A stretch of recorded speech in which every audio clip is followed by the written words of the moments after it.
and then the As next I heard it, broke it person, down the like next with person says a word life. that first comes to mind. Patch. Yeah. Pale.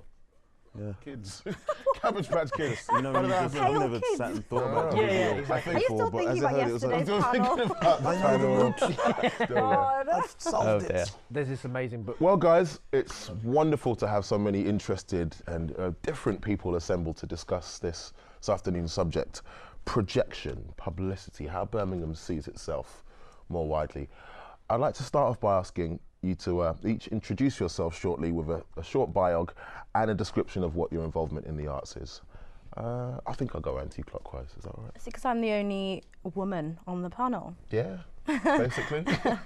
My name's Rebecca. I'm the Assistant Communications Manager at Town Hall Symphony Hall, and I also am a arts and entertainment writer and reviewer for Timeout magazine. Yeah, so that's me. All right, my name's Aleem. I'm MC, writer, workshop facilitator with various different age groups, and also a lot of other things. I'm Mr. Switch. I'm a DJ since I was 11. I'm from Birmingham. I've won 4 World Championship titles, and I DJ in every way it is possible to DJ. I'm Christopher Morley. I came to Birmingham in 1966 to go to university to read music, and loved the place so much that I've stayed ever since, and I'm chief music critic of the Birmingham Post. Hello, I'm Myatt. I'm Director of Educational Enterprise at the University of Birmingham. So I look after a number of different initiatives there, mostly around online learning. But actually, prior to that, I was at the BBC. So I was part of a team that set up BBC iPlayer, and then my last role there was heading up knowledge and learning for BBC Online. So there's something there around the creative industry, but also outside of my day job, I'm also a trustee here at Town Hall Symphony Hall, and I run a youth orchestra over in Sutton Coldfield. Busy. Yeah, we were all fingers in lots of pies apparently, and certainly with a view to how Birmingham's perceived both inside and outside. So that's a good way to kick off the first question. In your experience, what is Birmingham's reputation, if any, nationally and internationally? Does anyone want to chime in first, or should I nominate? In a way, I think our reputation is bigger internationally rather than within the country. I still think in this country there's a lot of metrocentricity. London centricity. Yeah. Let's name the metro. Specific. But abroad, I think Birmingham has got a great reputation, partly because of the CBSO and the work which it is doing, and the fact that it's just appointed this charismatic and exciting female chief conductor is a thing which has really intensified the interest in Birmingham. Have you experienced that firsthand, Chris? Have you been to sort of other places and people sort of speak quite... I have. Yeah, all over Europe. Birmingham has got a great reputation. You talk to someone from London and they, it's Birmingham, Yeah, and I think it depends on the silos and the where you're having the conversations. If you're discussing in symphony orchestra circles and stuff, obviously Simon Rattle, our reputation is entrenched, it's established. Yeah. If you're talking about reggae circles, I mean, you know, Steel Pulse could turn up in Accra in Ghana tomorrow and sell the place out. They can go anywhere in the world, and the Handsworth Revolutions is something that's known. So there are musical traditions that have put Birmingham on the map. Yeah. It's interesting though that I don't think those worlds often understand each other and they're from the same city. I don't think the Black Sabbath world understands the Steel Pulse world, understands the Apache Indian world. Pardon me, I've not really had that experience really. And as you say, I think it's more where you are and who you're speaking to that you get that reply back, because in general people don't know what Birmingham's, what it does.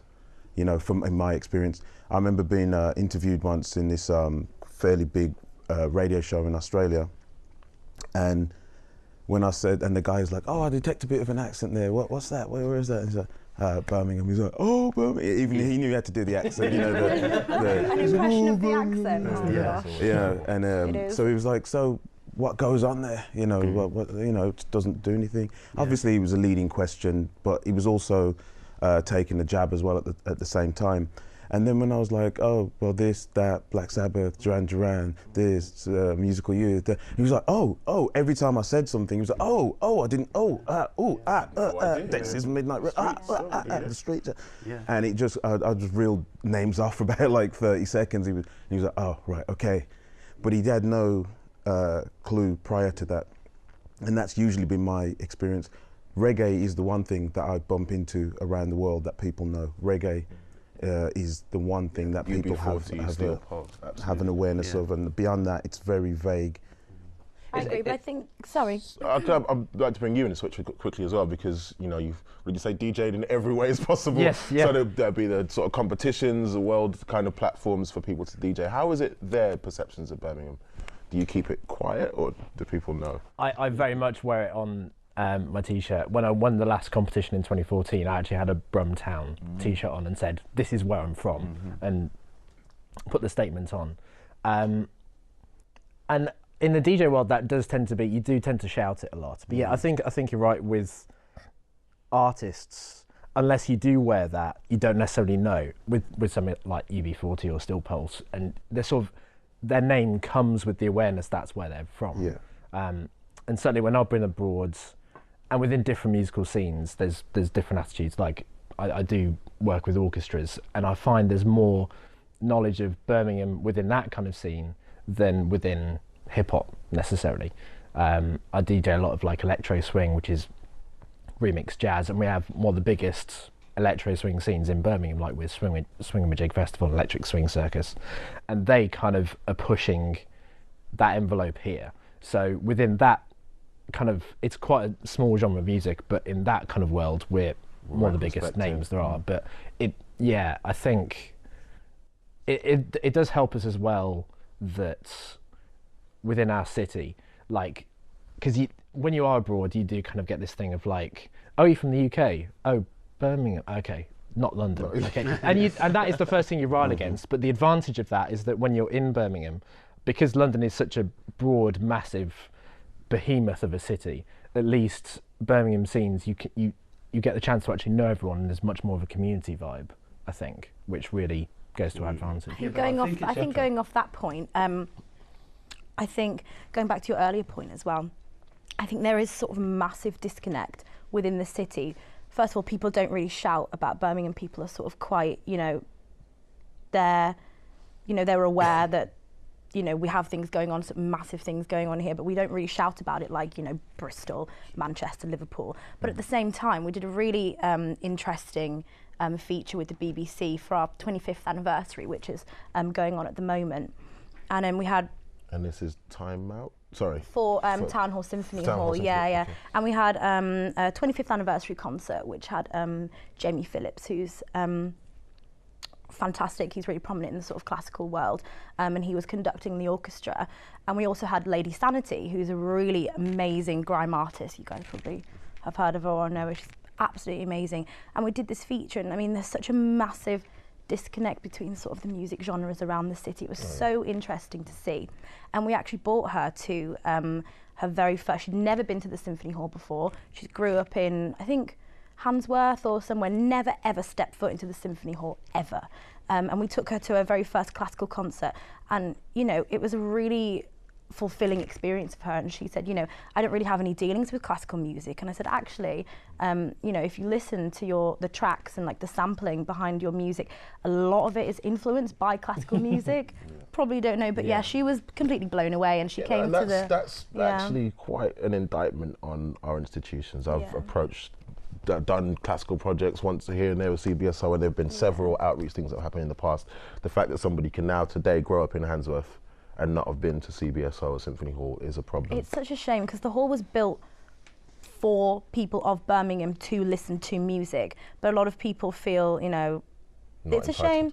They feel that they can't come into the hall where I think at the moment, classical music's probably about 20% of our programming. We have such a sort of wide variety of music available for people to listen to. But yeah, there's sort of certainly quite a covering some of the areas that we did yesterday in our equalities discussion as well. Indy, do you have anything to add as well? Yeah, well, just listening to the discussion, you know, it's clear we have such a rich musical and actually creative heritage here in the city. We have brilliant venues, and yet it does feel that there is an element of fragmentation that happens, which means that we don't shout about it as a collective. So I think our voice is often lost, particularly within the UK. I suspect it's interesting hearing the international reputation in particular genres, but again, if we could somehow form a collective or a stronger, louder voice, then maybe we could, because we clearly punch well below our weight. When you look at cities like Manchester, they actually have, they're very good at outward projection, and I think we're very humble. I think there is a Brummie trait here that we're quite humble. Yeah, that's the word I was looking for, humble. Just 10-second opinion. We're all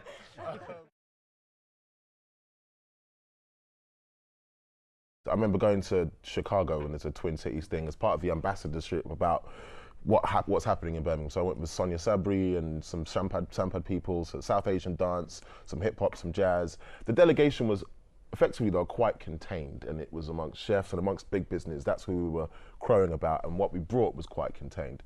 I think the strength of other cities has been to appropriate stuff that they even weren't necessarily responsible for. Portishead and the sound culture things of Bristol, or the immigrant culture, well, they're proud of that. They embrace that. Not, we're going to just bring them into our space and teach them how to appreciate culture.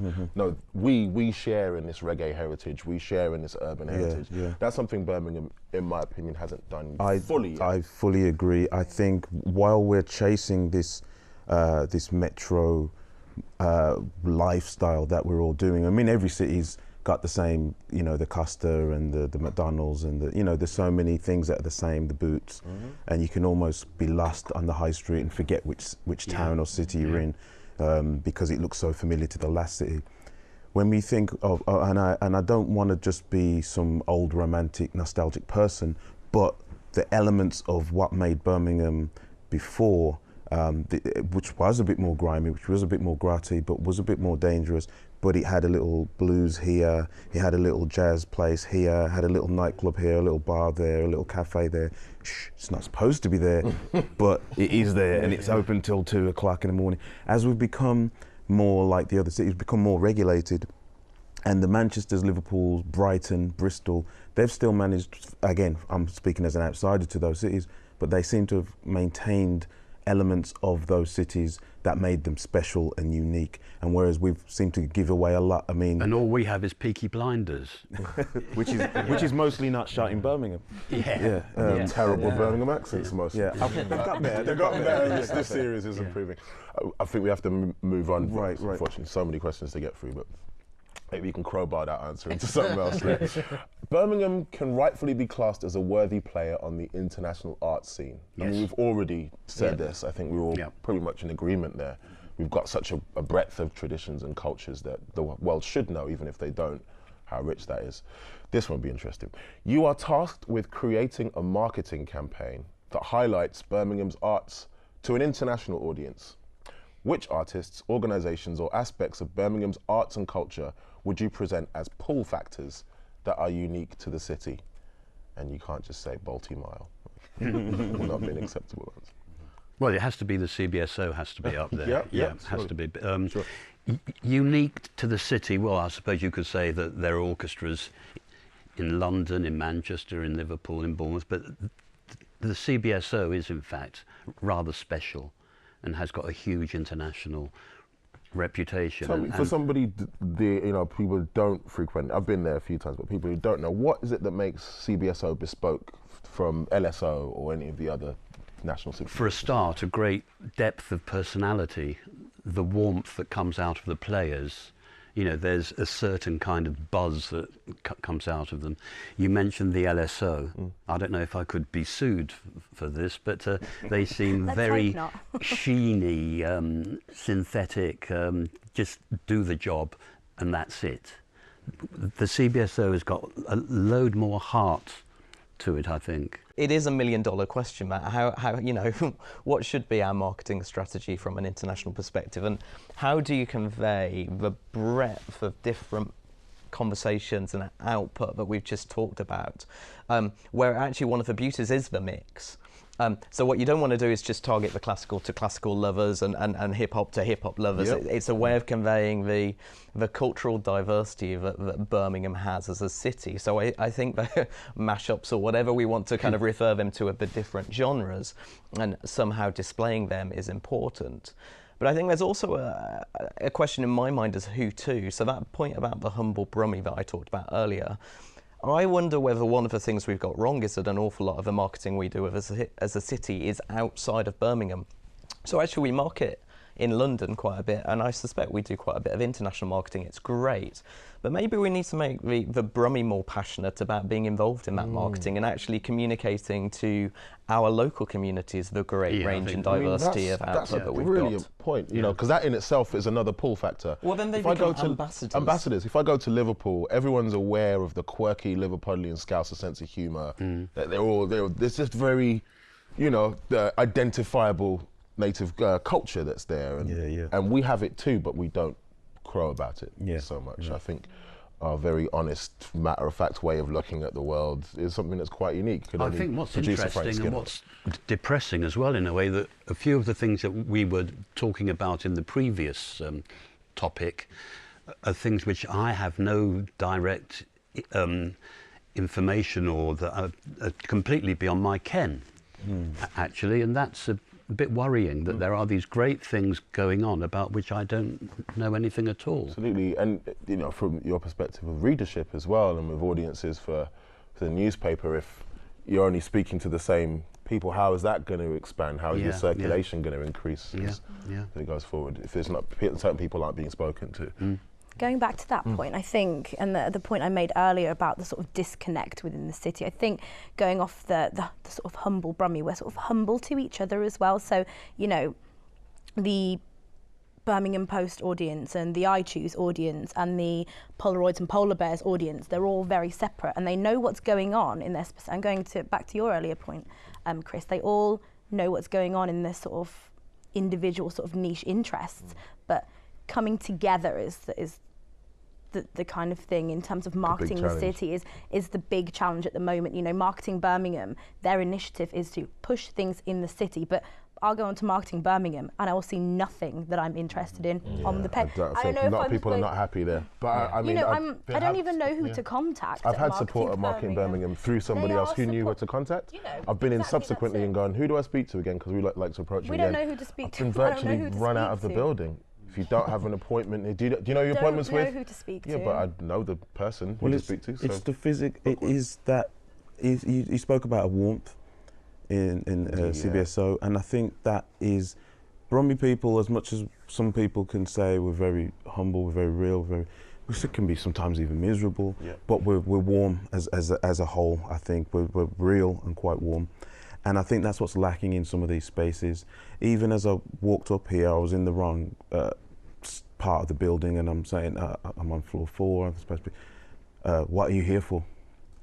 As an official guy with a sheet. This is just like, you know, an hour ago. What are you here for? So straight away, you can't help but get you start to be defensive or whatever. So maybe I'm not supposed to be in here. But it's only because I know I'm supposed to be here that I'm coming in. I think the most uncomfortable thing for us to confront is that there are people that goes to these centres precisely to get away from the heterogeneity that they see outside of Birmingham, precisely to feel kind of cocooned in a nice, comfortable middle class thing. So we will go to the ballet, we will go see Swan Lake or an opera or whatever, precisely to reinforce that cultural wall that's there between us and other undesirable parts of the city. We'd go to the Mac, but not the Drum. Right. You know? Or if we go to the Mac, we'll stick in our table here at the cafe. And I see all of these sort of things play out when I'm at the Mac, unfortunately. I'm surprised that you're saying that about the Mac. I've never had that experience at the Mac. I always find it quite sort of welcoming. I do a lot of volunteer work at the Mac because they do Shout Festival and a lot of I've done sort of a talk at the Mac, so I've never had that experience. Well, I'm not saying I've been turned away or anything. I'm going on a normal day. I can guarantee while the sun stays out, there will be hundreds of people in the park, but the majority of those people will walk into the building just to get a flyer, see what's on, because the for prices them. of the sandwiches are just, it would turn you away. I'm going to have to move it on, but in a way we're kind of discussing this next question anyway. How best can Birmingham City, its council, arts organisations and artists themselves spread knowledge of its arts offering? What are we doing right and what can we improve on? We've already mentioned some of these only imperceptible, sometimes non-verbal barriers to people coming into the spaces. Maybe we could talk more about what we do right, what does work. Or I think to carry on with that as well, this is something where we can use the modern world and social media, and I think it's as simple as everyone sometimes just clicking like on things, you know, and keeping things, you know, all these algorithms that we're all hearing about. It doesn't have to just be about them taking our information. It can be about promoting an event, even if you can't go to that event. Just to click like, just to keep it going, share it. And I say that to not just to us, but to everyone that we speak to. And I think that would help to highlight what's going on as well. It's a great pity as well that we don't do Arts Fest anymore, because that was tremendously useful. I think there were some systemic issues with it. That's probably the reason that we're not doing it as well, sadly. Some of my first gigs were just sort of turning up with my bag of records and saying, can I have a go on these decks? And granted, the power died halfway through, but there was still a thing of, there is a lot of openness. Yeah, absolutely. Yeah. That concept of Arts Fest was what was really important. What it did was it really did throw open the doors of places that were often closed. Running a small volunteer-based youth orchestra in Sutton, I can't afford to hire any of the amazing venues that we're talking about. But actually, Arts Fest gave me the opportunity to borrow that stage for half an hour and have a different audience that I couldn't have access to. But it burst out onto the streets. It wasn't just about the buildings, it was the streets. So when Arts Fest was on, tourists and locals alike would just suddenly kind of come into New Street and around the city, and everywhere there was activity happening. Yeah.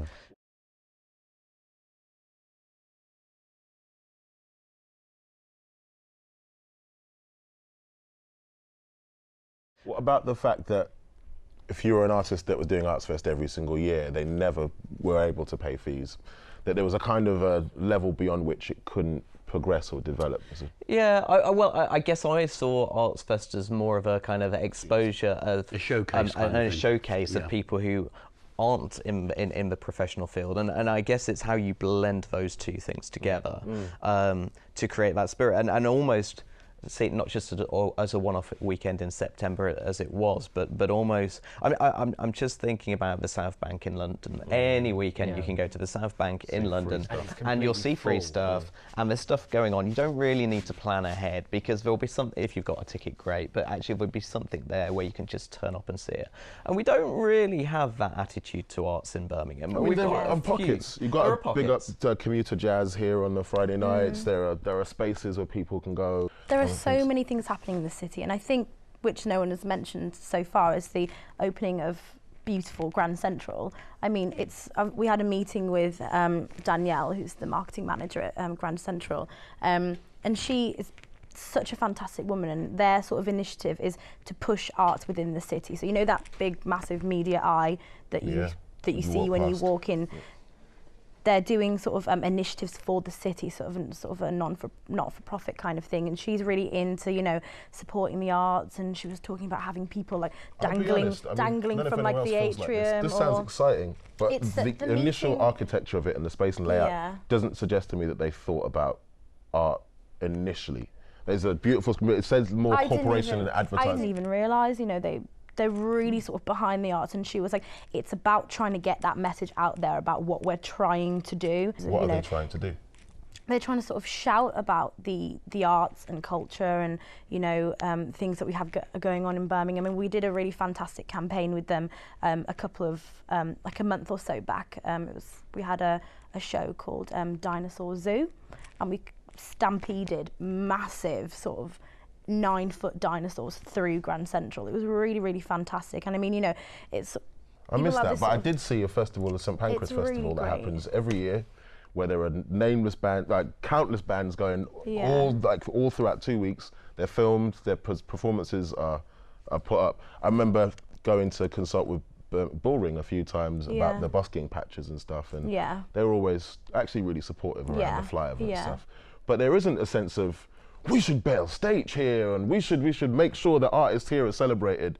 It's always seemed to me like a bit of an adjunct. If you're telling me it's different now, that's it is. I mean, Danielle said, you know, it's about trying to spark that conversation. And like a lot of people, I mean, the International Dance Festival in Birmingham, like the way they were, you know, sort of trying to push it to, this woman just literally ran and grabbed me in the street and said, come into this building, it's amazing. The bank that's opposite the library. And I said, okay, okay. I think what we're not recognising, unfortunately, I hear these are all these good intentions, but I've felt awkward about approaching conversations of some of these places and people, and as Juice points out eloquently, if I've got this or he's got that kind of platform and we feel intimidated by these places, it's not like they're going looking for the talent. You already have to be in there. And for people that aren't in there, it's like, how do they go about getting that notoriety and that respect? I'm glad you mentioned the International Dance Festival, because actually I've been involved on the periphery a couple of times, but this time mostly just as a spectator. But they really did spill out of buildings this year. They took on different buildings, and all credit to Dance Exchange for all of the work that went into it. But I thought the Dance Festival this year was incredibly good at being pervasive in terms of the spaces it occupied, and kind of just encouraging people who would never dream of going and buying a dance ticket to take part in it. But there are also people who live in the outlying suburbs who don't ever come into the city centre. You talked about the orchestra of the Swan earlier. They had an initiative a few years ago where they went to one of the communities and brought them deliberately into Birmingham. Brilliant. And it was the first time that a lot of them had actually been into the city centre in their lives. I fully agree. I live in an area that's right where I am right now is pretty much dead, and after 5:30 you don't really go certain place. All the pubs that used to be around are gone, the little bars and stuff are gone, because the smoking ban and violence and this and that back in the day. The city centre is a far place. When people say, I'll say, I went to one of the dance events, and you went into town. Like it's like that. You know what I mean? You left the cultural wasteland in the desert. You went and watched people in tight clothes moving around. It's far away. And if you're a single parent, whatever, beyond let's say the Digbeth route out of the city down Moseley Alcester Road, that's beautiful for art. Custard Factory and all the arts places and the studios, and you go up to Highgate and you go past Orc Cafe in Bournemouth, and then you go up to Hare and Hounds. It's beautiful, it's brilliant. As soon as you go off that, half a mile away in either direction, no provision. Nothing. So this is, like you say, we need to work on that. That's what we really need to work on, that warmth of the venues that we already have, and allowing people to know that it's on through all means and all media and all forms of, we've got so much access nowadays to everything, demanding that organisations such as the BBC and whatnot do more outside of London, because people still have to, we have a thing called the internet, and I've heard of that. Yeah, it's supposedly it's got loads of things on, and you can communicate, and you don't have to go everywhere to speak to people, and supposedly you can do these shows in other places, and allegedly. Allegedly. So I think these are things that are very important to bring about this expansion and exposure of Birmingham to other people, to bring other people in, to bust them in. Sorry, you're going to say. Yeah, and there's definitely much more of a thing. It's much easier for people to get into stuff when something is offered to them, because I know as a kid my parents went around and found all these opportunities for me to DJ. Yeah. I don't know if they were here and they said, we had to go and ask everyone, whereas at least people were putting things out and saying you can come here and there's these sessions on. And I think there's much more of a thing where it's like companies and groups' responsibility to have just put a little thread out there and just say, at least, if not saying we're putting this workshop on, would anyone be interested? I think it's, if they're starting the dialogue in that sense, there's less of a boundary of you feel like you have to go into the Mac and go, where is this thing, and what's, if they're putting out from their end, you can, and that will hopefully reflect in the people as well. And for those who aren't, I mean, it's probably a matter of heralding and making so much noise and celebrating the good examples that people who, whatever, through ignorance or, you know, deliberate bloody-mindedness don't want that change to happen, just end up being embarrassed into it. You know? Can I say something which might perhaps upset you, Ian? The university, my beloved university where I did my degree, is a little bit of an independent enclave in itself, isn't it? People say, oh, the Barber Institute is the best kept secret in Birmingham. Well, it shouldn't be the best kept secret, but there is an element which I always feel at the university where it's the gown keeping out the town. Yeah? And actually, I think that is something that the university kind of has recognised recently. And I don't know if you all know the Barber Institute. There's some great paintings. No. But I think that's just one of a number of venues. I mean, we've talked about Symphony Hall, Bramall Concert Hall within the university is also kind of scheduling stuff, and again, not just classical music, comedy as well. I think it does struggle. Again, it's how you get people who wouldn't normally venture in there to venture in there, and I think it is two-sided. Yeah. And I think, so the university is putting on a range of initiatives. Again, one of the things you may or may not know, but they're doing a Proms in the Park event in June this year, where effectively they're bringing in orchestra and student musicians to effectively do a bring a picnic. It's free. Anyone can come, the whole community. Yeah, but who's going to come? It's going to be a certain kind of community. Absolutely. And I don't know if you're allowed to move on to the next question. Unfortunately. Okay. But can we make it in 10 seconds? Well, I think it comes down to how you get the message out there, because actually the intent is to try and attract the community of Birmingham to that event. Of course, it's how you get them involved. Perhaps I could encode responses to that idea as well, and that's the answer to this question. What future aspirations do you have for Birmingham's arts and culture? What will be the next big thing to come out of the city? If I was to almost respond to both suppositions, once institutions kind of get out of the habit of it's worthy, I'm not sure if that's the thing with the institution, with the university, but somewhere it's we're going to go into deprived areas and show them how to do art. Once we get out of that and into a more symbiotic thing of what do they have to imbibe us with, what can we learn from working with these spaces, then things are really going to change in the city. You know, until then, it's just going to be a downside up philanthropic way of viewing the arts. It's not going to help anyone. I think a very big step forward is going to be the opening of the new conservatoire in East Side in 2017, because it's going to be a fabulous building. It's going to be in what was a run-down area of the city, and they've got all kinds of state-of-the-art things, good facilities there. So I think that's a positive thing to look forward to. And also the location of Boa next to it, and a number of other places, so hopefully it doesn't become any kind of middle-class enclave.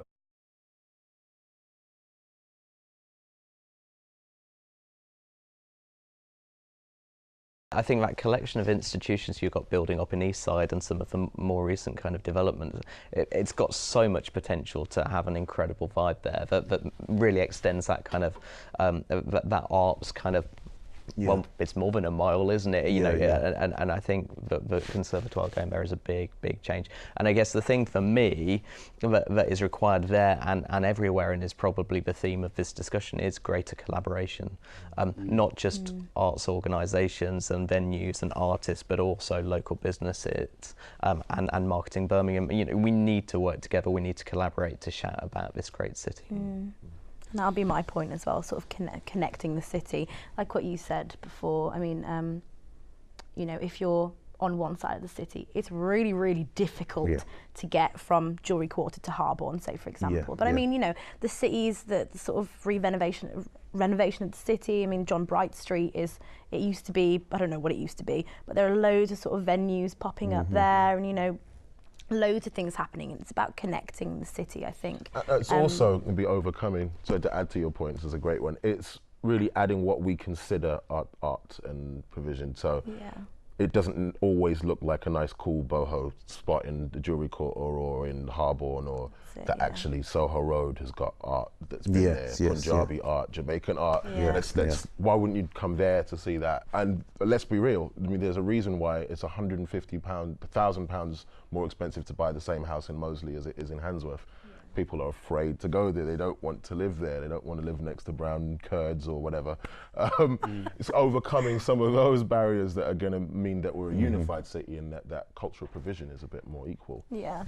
I think the City Council has always been very supportive of the arts in Birmingham, hasn't it? It funded the CBSO when it first began. It still gives generous grants as far as it can in the present circumstances. But I wonder if there is an arts overseer in the council. Is there a czar of the arts? They keep losing them. They keep hiring them and firing them, creating posts. I don't think there is a thing that exists.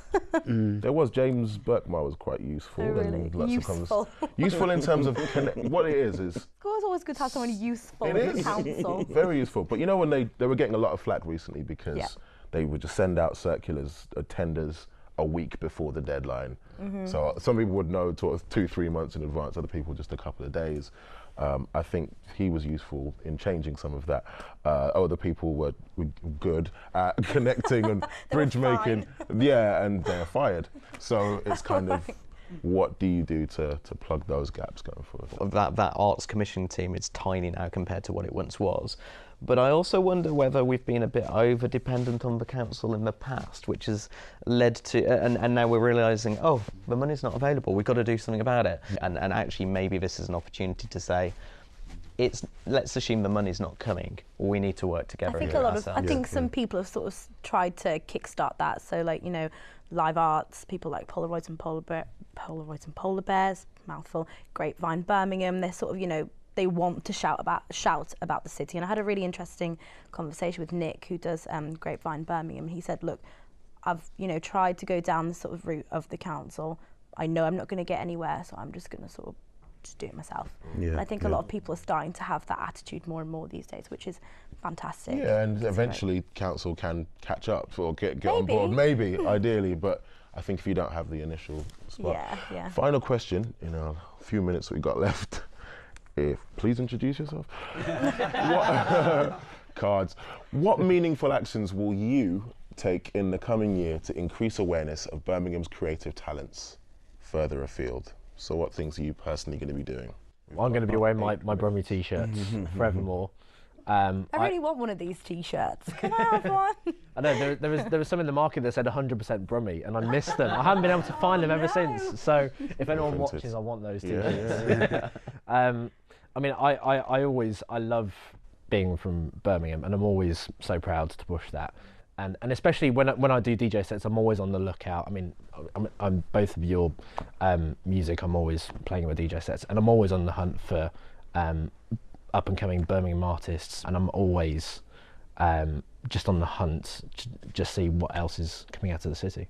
Myself, I'm going to continue to help propagate and you know, give those little behind the scenes talks to younger and up and coming artists, and even those who are already out, and continue to collaborate.